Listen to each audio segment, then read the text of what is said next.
Hey everyone, this is Mikedot and welcome back to the podcast. Today I'm here with my bro Afromania. How are you doing? Yeah, man, I'm feeling good. A little bit of a gloomy day. I've been getting in that Tekken 8 pack in. Eddie dropped today. I think it was early access, so I've been playing a lot of him today. Plays pretty good.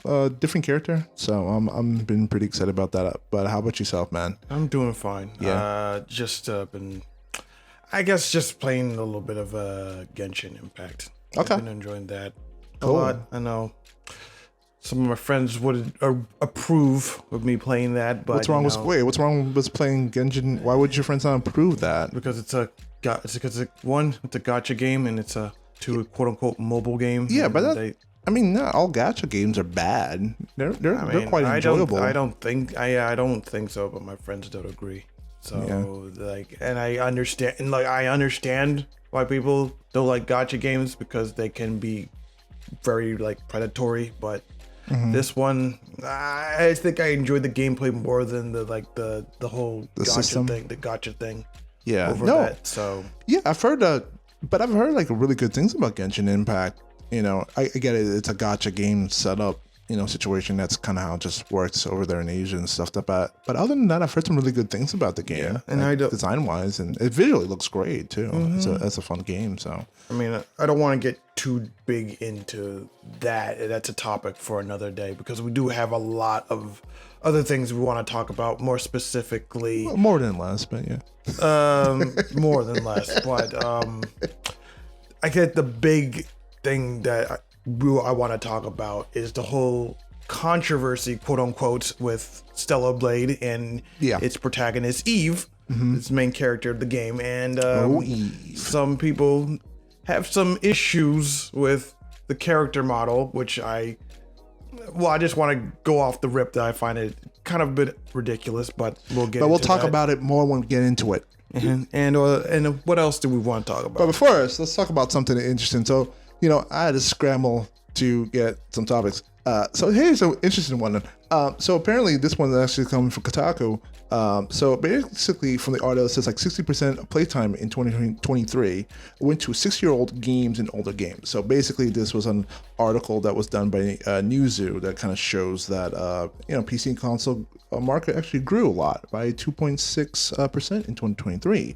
Overall playtime did decrease as gamers spent actually more time playing more smaller lists of older games such as Fortnite, League of Legends, what other Call of Duty was on that list, Roblox, and Rocket League tends to be on the big list. Actually, the only game that really managed to crack during that last year was actually Starfield, a game from apparently was not greatly received, unfortunately. But for a new game to crack into that was quite interesting. So that was kind of the interesting report. Goes into that, talks about the data, how it reached the market actually reached to 3.5 billion in revenue in 2023. That's very interesting in a way that we've talked about a lot on this podcast and how the industry is going to go belly up pretty much soon, but yet it still keeps on bringing this money in. Very interesting, conflicting though. That also means, but yeah, that's pretty much it. Yeah, pretty much it. And another game that I also forgot to mention was Grand Theft Auto 5, still going strong because it's a great online community. We got Apex Legends, Fall Guys, and Valorant also kind of added to this, and Counter-Strike 2. Definitely putting Counter-Strike 2 into that list. So pretty much it. Yeah, I'm surprised. You said Fall Guys is still pulling in numbers? No, it's one of the games that a lot of people are playing. A lot of the older games that people are still picking up they have Fall Guys on that list. I guess that's a little bit surprising because I feel like that game dropped off eventually. But once it, you think? I mean, even though it went combination of both PC and console. Yeah. Okay. Fair enough. But it's just that I don't see anybody talking about Fall Guys anymore. Even though the game went free to play, and it's unfortunately they pulled it off Steam. Unless you picked the game up back when it was available on Steam, you were still grandfathered in. You could still play it off Steam if you bought it back then. Yeah. But if you didn't get it back then, you can only get it on the Epic Game Store now. So why did they remove it off Steam? because they wanted to go with a contract deal with Epic Game Store, and they made the switch to free to play. Yeah, as which well. that makes great sense. Out of all the people you want to go with, would be Epic. How is Epic doing? From what I heard, they don't make profit off of the Epic Game Store. None. That's what I thought. At least compared to Steam. Well, Steam's been in the game for such a long time. They've Gabe Newell has cultivated that for such an incredible long time. So they've been in the game. They know what they're doing. And, EA's tried to step into it and Epic's tried to step into it. And neither of them, Epic totally died because Epic is stupid. And EA, EA has been gone for a long period of time. So, I'm actually kind of shocking that Epic's still... they also have their storefronts and launchers. There's Ubisoft Connect, which replaced Uplay, which was god awful, and the Ubisoft Connect is still just as awful. Oh, it's terrible. But yeah, all these alternate storefronts still don't hold a candle. They all need to get. Listen, I understand. I understand the whole concept. It's because it kind of also leads into streaming sites. You know how every company wants to have their own streaming network because nobody wants to deal with Netflix. But eventually, at some point, it just gets way too expensive. It gets cumbersome for no parent. And either way, even if you want to play games to Steam, it's so annoying that you have to not only have Steam, but then you have to go. That game has to open into another client or one of their clients in order to be able to launch a game, which is completely stupid. So at this point, I am comfortable that Epic needs to be gone. All these other outside streaming just needs to be gone and just needs to be funneled through stream. From Steam. I mean, it needs to be funneled through Steam. I'm sorry. I get it, but then you have the issue of a monopoly in Steam. And I'm totally fine with that. I'm gonna let y'all know about it. I know we're all about here about freedom and justice. But when it comes to just games going through one thing, I just need everything through Steam, Mike. I cannot open up another counter. I just can't have something open up in the back of my computer right now, man. I just want to be able to play my games comfortably through one streaming site, right now, pretty much. One client site. Yeah, I get it, but at the same time, I just don't want one. Monarchy at its best. No, I don't want one ring to rule them all, okay, or whatever the phrase is. What? Why did you go? Wait, Lord of the Rings reference? What? I don't know. I'm just trying to say I don't want one platform to control everything, because then because when you have one platform that controls everything, that basically means that they can control the market. I get it. Yes, I totally understand. But here's the problem: if you're going to bring in new clients, don't be bad.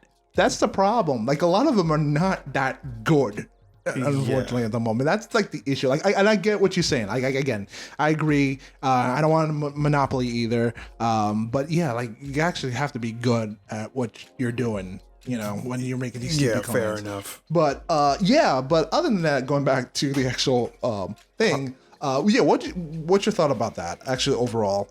I mean, I'm not surprised that a lot of these older games are holding up, considering that they've proven themselves to be really fun experiences, even though there are not a lot of them are experiences that I would not personally be into, like Fortnite. I mean, I haven't touched Apex Legends in years, and I've never been too big into Rocket League, but I have seen people play those games, and I can definitely see the appeal of those games. And these are games that have years, and I mean years, of content built up on them. So you always have a reason to come back to these games because there's always something new to see, something new to experience, and something new to collect. And it's just it's a full package with these kinds of these games that have are going 5-6 years or whatnot. A big example being a game like Warframe. That's a game that I used to play from the very beginning, from the closed beta. We used to actually play together. I mean, that was actually pretty. Yeah, it was really pretty cool. I had my my Bratton Vandal as a sign of me being an old school player, even though they gave away the Breton Vandal. To everybody at this point. And that kind of annoyed me. So you're not special. Not special anymore. The only people who are special are the people who have the Founders Pack for Excalibur Prime.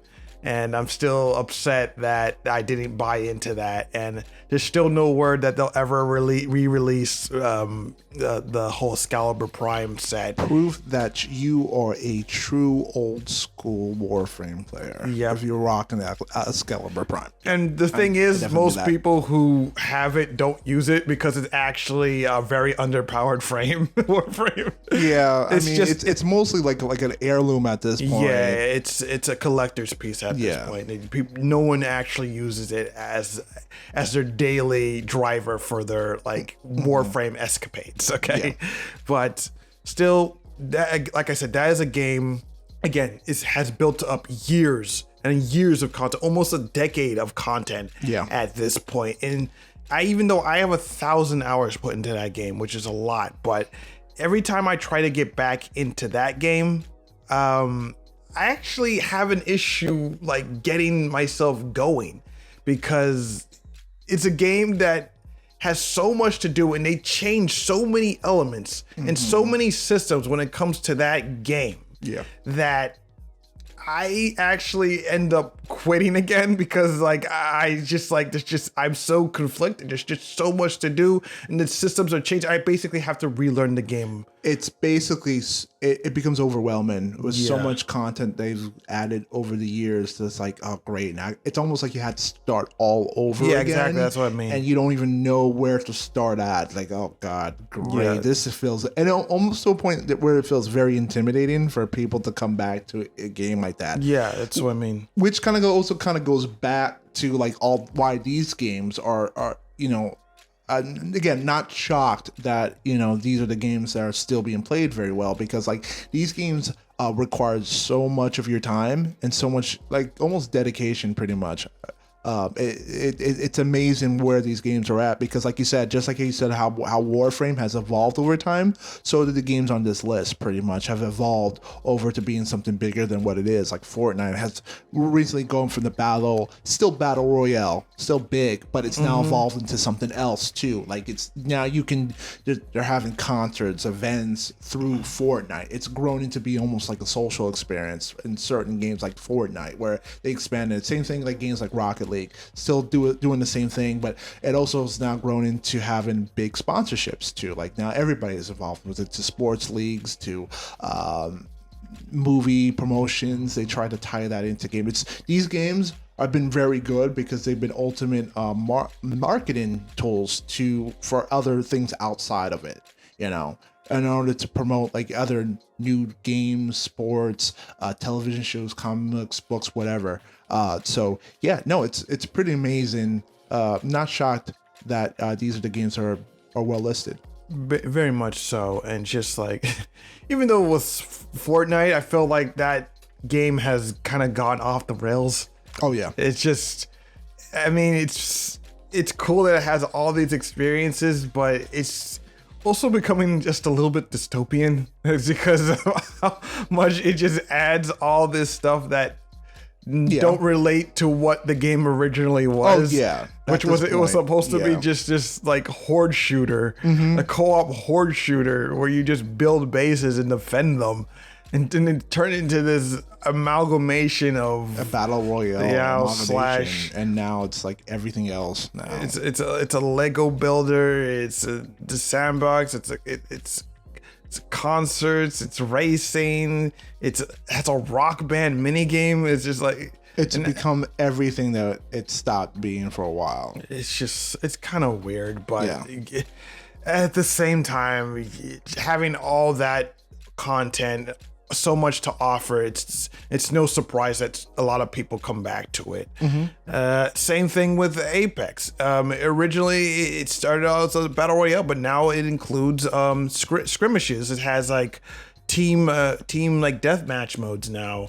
It's Counter-Strike style team battle modes where you have to buy weapons between rounds and stuff like that.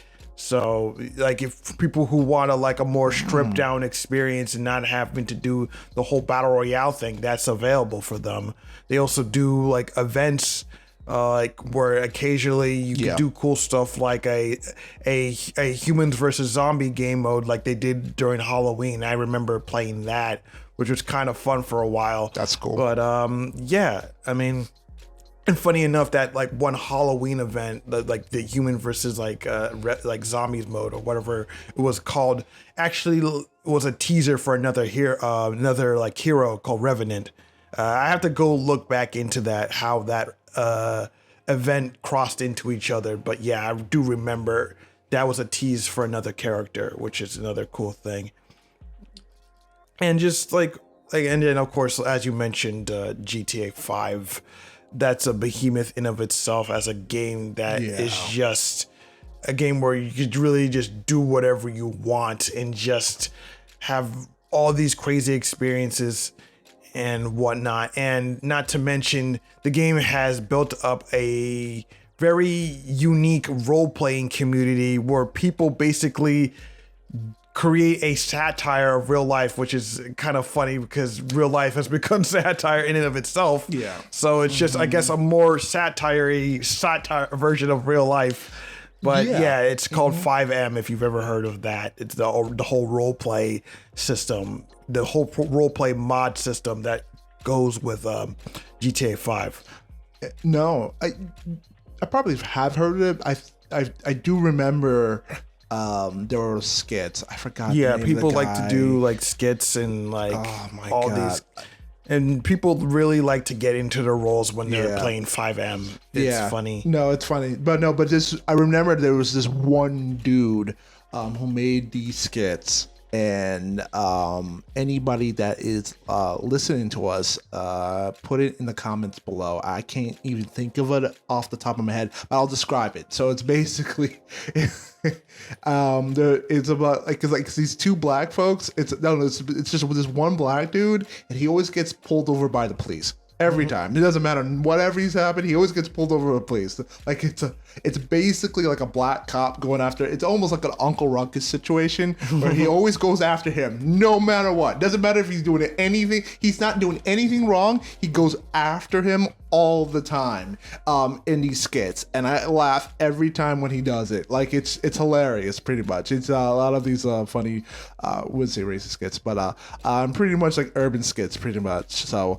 yeah, if anybody, I don't know the guy's name off the top of my head. I wish I did.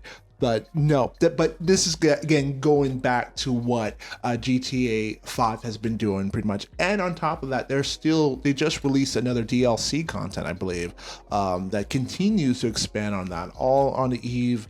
Well, not on the eve, all while they're still working on GTA 6 at the moment. So yeah, no, it's like, again, it's not shocking. And I think these games technically still rank pretty high even on Twitch streams. Am I correct? Like they're pretty high for some of them though, right? Yeah, for the most part, yeah, they still rank pretty high up there. I know League of Legends gets huge boosts whenever there are like national or major tournaments that happen. Like 5M has a pretty solid community. It's mostly the role-playing community that a lot of people like to gravitate to and see like hilarious things happen and people really getting into the roles. Like Fortnite is Fortnite.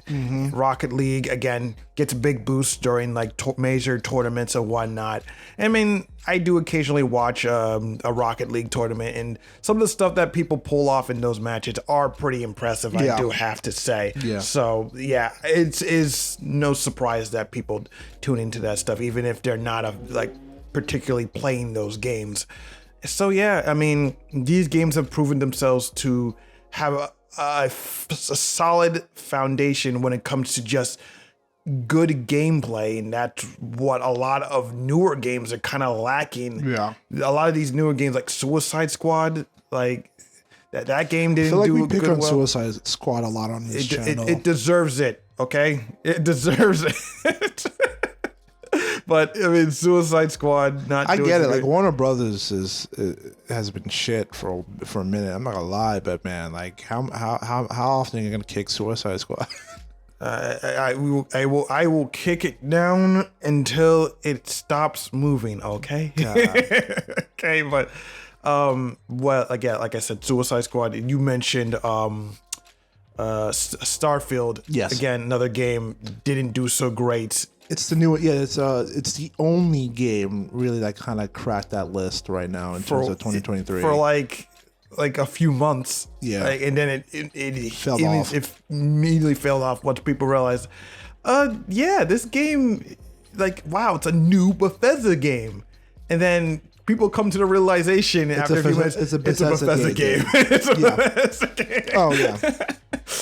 It's just like, yeah, it has all the hallmarks of a Bethesda game, except even this time the core gameplay isn't fun. Yeah. And even when some of the people who mod like Skyrim for a living go on to say that They wouldn't like, even touch it. They wouldn't, exactly. It's just that's like, how bad it is. it's just bad. And then you have Mortal Kombat 1 that fell off. Like that just came and went. To be perfectly honest with you, even though they're still releasing DLC, they released with like, what was it? Was it like Peacekeepers? Peacemaker. Yeah. Peacemaker. Yeah, that game felt up terribly, but the reason for why that game felt up so bad is because they failed to listen to the community and certain ops, in terms of like major game balances and some issues, and they never took care of the online. That's one of the biggest reasons why that game fell off so quickly over a game like Street Fighter 6, which is still doing pretty well. Actually, they actually just announced, which I thought was April Fool's. They actually announced the Monster Hunter pack for Street Fighter 6. Yeah, I saw that. Yeah. I mean, it's to be expected. They do. Yeah. Well, they love doing like cross promotion with their other games. As they should. It makes sense when you're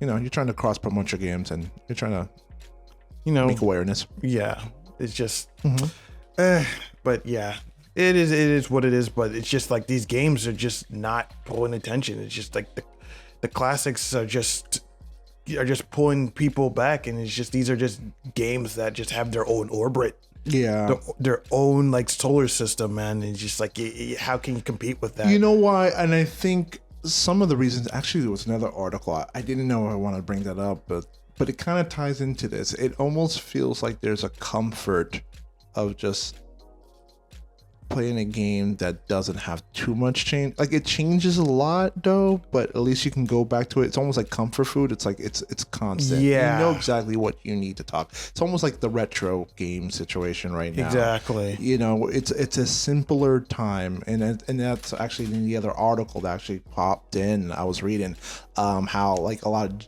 Gen Zers are actually looking more into retro gaming, and the fact that it's just, there's just a simpler sense of, you just bought the game, you beat it, and that's it. You didn't have to worry about the game changing on you overnight, or let alone even the game changing on you in the next 5 seconds. You just enjoyed the game for what it is, and it's cool that people are starting to see that. But going into, again, it's just simple. And I think these games are simple, and they don't have to worry about anything being changed or microtransactions, although some of these games do have it. But everybody does enjoy the simple foundations of what these games have provided for a long period of time. Yeah, I mean, it makes perfect sense. These games are just like, like I said, you can't beat the classics. Yeah. I mean, you can't beat the classics, and they'll always be fun no matter what.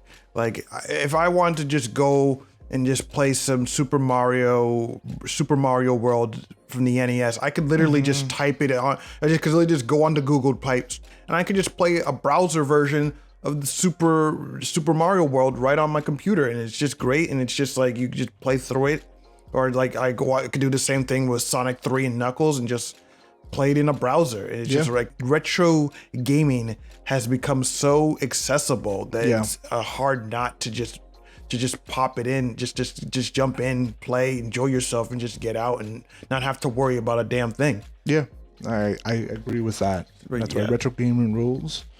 Old people rule.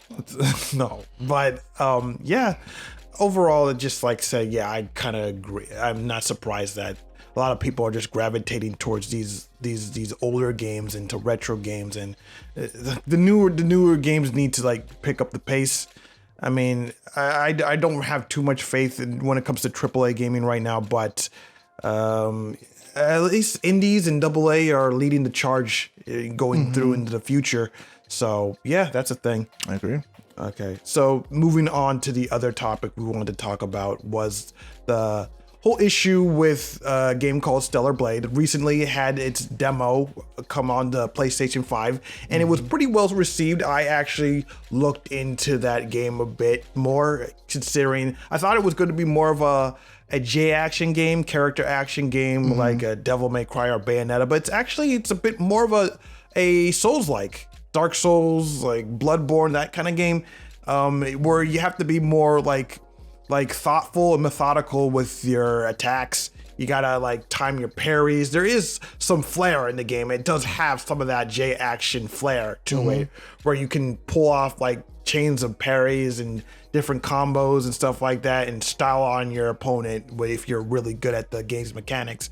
But overall, it leans more towards to being a Souls-like experience. Yeah. And now this game's only for PS5. Stuff That's the disappointing thing. I know in like a past episode, I said I'm really wanting to get this game, but it's a game that I'm gonna have to wait for a while because like I don't have a PS5. If it was on PC, I would have gotten it day one. But it does look good. That being said, there's a big controversy, depending on who you ask, regarding the character Eve and her body. A lot of people saying that her appearance is quote unquote sexualized, saying that it's too sexy.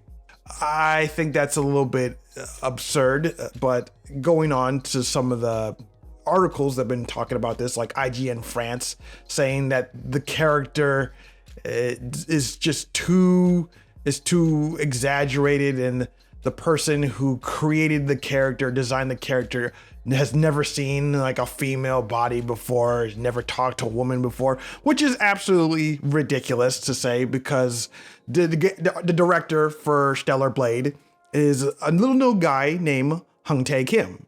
For some people might not know that name, but for others, he has been in the gaming industry for quite some time. He has worked on some PC games like the Magna Carta series. He's also the guy that's behind the very popular gacha game Nikke Goddess of Victory, or is it Goddess of Victory Nikke? I don't know if it's either forward or back, but the one game that I know Hung Tae Kim from is a little known MMO called Blade and Soul.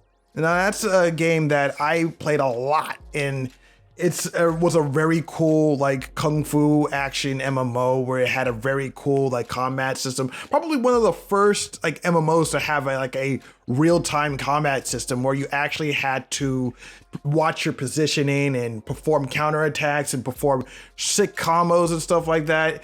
For a while, it had actually a pretty big esports scene in Asia. But overall, what the game had was very attractive characters, both male and female. And anyone who knows Hung Tae Kim and his art style is that he likes to make really curvy girls. And it should be surprising to anyone who knows that this is what he likes to do. And he's always argued and always been in defense of this, saying that like with an interview that he did regarding Stellar Blade, saying like, when I create characters, I want to see something that's fantastic, something that's ideal. I don't want to see something ordinary. And that's a sentiment that I kind of agree with, because like, if I wanted to see something ordinary, I would just go knock on my neighbor's door and just go out in the street, see some random person on the street if I want to see something ordinary. If I'm going to pay like $60, $70, even $80 on a game, I want to see something amazing, something that I wouldn't see in the real world, something that I can't see online. I want to see something that I definitely would like to pay money for. So yeah. My thoughts on that too. So yeah, I think about the issues and then how everybody's complaining about the female anatomy and of Eve's body parts and stuff like that. At the end of the day, for me, I have nothing against how she's portrayed, and I don't understand why this is such a big deal. We've had sexualized women for video games for pretty much a long time now. I get it for a while, like for what when we grew up, like you think of Chun-Li, you think of Katana, you think, and then later on, once we got into the 3D era, think of Pi. I'm thinking maybe Pi. I'm thinking not Jackie. I'm thinking Jackie. Virtual Sarah Bryant. Once the technology got better, Lara Croft being the biggest one out of all. Like Blood Rain. It just got Soul Calibur too, like Ivy. Ivy, like, oh my god, dude, like we had so many sexualized characters, big boobs, big ass, skinny waist, all that shit, John. Then as time went over, now, like you said, everybody started getting into it. Okay, now you want to demonstrate women. Okay, maybe you want to present more women that have actual body, body measurements, which is totally fine. Still be able to find their femininity, their sex and stuff like that, whatever. But like, again, in terms of art, like this shouldn't offend anyone, because I feel like if like the people that are hating on this, like if you're gonna hate on I feel like you have to have a space where everything can be explored. Everything should be able to be demonstrated. Doesn't matter. So like, even if certain women are going to be over exaggerated, at the end of the day, it's still art, and it's still the way that you want to present your story. Like, that's, to me, that's important. Like, if your world has this hot chick with some big ass, with nice titties and an ass that I can climb up there to the point that I have residency in, that is totally fine. I am totally fine with all that, just the same way how you want to be able to present women in other games. If you want to be able to present women that have correct proportions and all women like that, that's also totally fine too. I think you should be able to have all forms of it.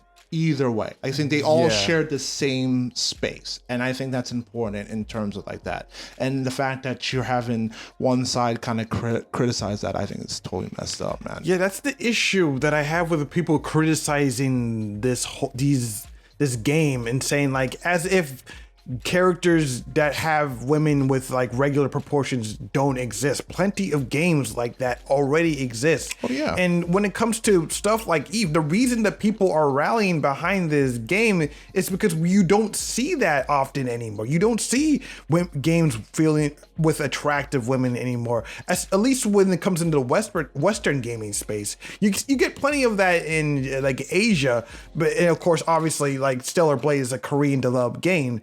And so it doesn't make sense that people are saying, like, acting like this is a front to God when you have a curvy girl on screen, and acting like this is going to somehow make people more like, I don't know, what is the word they like to use? There's a certain word. In fact, I'm thinking like I mentally blocked out the word because it was so overused to the point where it's just aggravating. But like taboo. Yeah, it was something similar like that. They want to act like this is something that's so taboo. It's going to cause men to be like deviants. They're going to treat women like objects, when that's not the case. Like, most people can see that and separate fantasy from reality. Okay, I don't understand why people seem to think that this is what real women look like. Obviously, that's not what what a real woman looks like. Not all people. I'm going to say a good majority of people, I think, have the ability to be able to separate them. Not all, but I think a good majority. Obviously a good majority. You're going to have your one or two creeps that think that, like, and not to mention that obviously a lot of people should know by now that the body model was actually scanned from a real Korean model. Like most games are you're always gonna have models for reference points. You're gonna actually always have real ones, and then after that, a lot of things are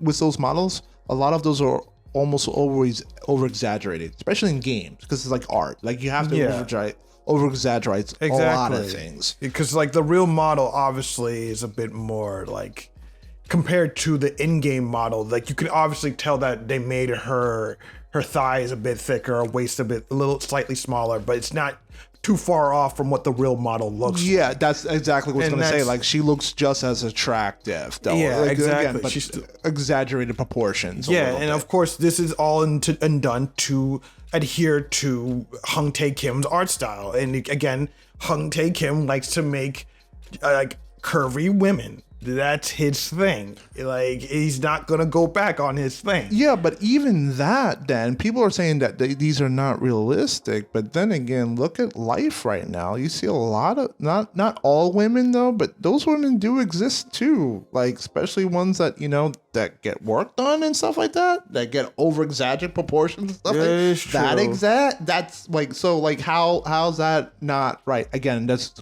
completely different topics, but like that exists too right now. That's kind of also the world that we live in too. mean, So it's really not out of the realm right now what we're living in. I at the mean, moment. if you want to, if I were just gonna be honest, I would say the people complaining are insecure.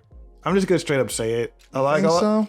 Yes. Why do you think so? Why do you believe It's just insecure, because man? when you look at the articles that people write about this, it's always like some like women, and you look at what they look like on their profiles, they're always kind of frumpy looking. They clearly don't take too much care into their appearance, so that when they see like a very attractive person, they get a little angry. A little frustrated. I'm not. Yeah, I know you're making. I know like Afro's making a worried laughter concern look. No, I'm not making a worried laughter concern with that topic. Ooh, wow, man. You think women feel very I mean, I'm not saying like most women don't. I'm saying the people who are writing these articles do. Yeah, two guys talking about this topic. That's awesome. That's fantastic. I mean, no. At this point, No. It doesn't matter Yeah. if you're a guy or a girl. Like people, like everyone should have the right to talk about this sort of thing, because you don't get anywhere by I do feel keeping it's the topic human. one. I feel it's a very human topic Exactly. about like insecurity and stuff like that in terms of design and in representation. I totally get it. You want to have that kind of representation. Like I said, going back to what I said, I feel like that did swap. That pendulum was there for a good like decade-ish, And it's funny too, like we're now like in our 30s right now, so a lot of this has been swinging back kind of fast. If you really think about it, if you're going back and forth and towards this, I feel like now we're kind of the going back to pendulum is that. starting to swing to the center again. Yeah, a little bit to the center again in terms of that kind of design and stuff like that. So I mean, we're not going to get women that are overly sexualized again, but I think we're starting to. You can have a healthy balance of both. Really, Yeah, I'm at the end of perfectly that. fine with having Pretty a much healthy that. balance of both. If I want a healthy balance of both, because I don't. Obviously, I love my sexy, like attractive Asian girls. Yeah, but, I love my big titty girls, man. Like who doesn't love a big titty girl? Unless you're mean, into ass. I'm then into- Eve gives that to you too. Well, Eve get is more both. about like ass, actually. Oh yeah, yeah, because yes, she's all in about. fact, butt. they straight up said, Hung Tae Kim straight up said, like, we made her backside, like we spent a lot of time designing her yeah, that's backside the thing you're gonna be looking at the most. exactly, At the end of that's the day. exactly what they said. All caked up, man. Like, dude, the bakery's open, Michael. Like, stop. The bakery, man. Look at them, the two cheeks bouncing up and down. Okay, I running wouldn't- and fighting and stuff like that, man. I wouldn't put it Bouncing on that, man. I wouldn't With put these it. two cakes. I wouldn't. These two cakes bouncing up when you're fighting I the wouldn't- monsters, man. I wouldn't put it like that. Bakery, Michael. Can you stop? Bakery Can you is stop? open Can you today. stop? No. Can you? Great. Can you stop? Okay, relax. Booty cheeks in your face. No. All the time. I wouldn't put it like that. With them titties all in your face. Oh, no. Motorboating a monster. Okay. I hope that's the special move, right? Where you use your titties and then you choke a monster with your titties and then throw them down. Be great.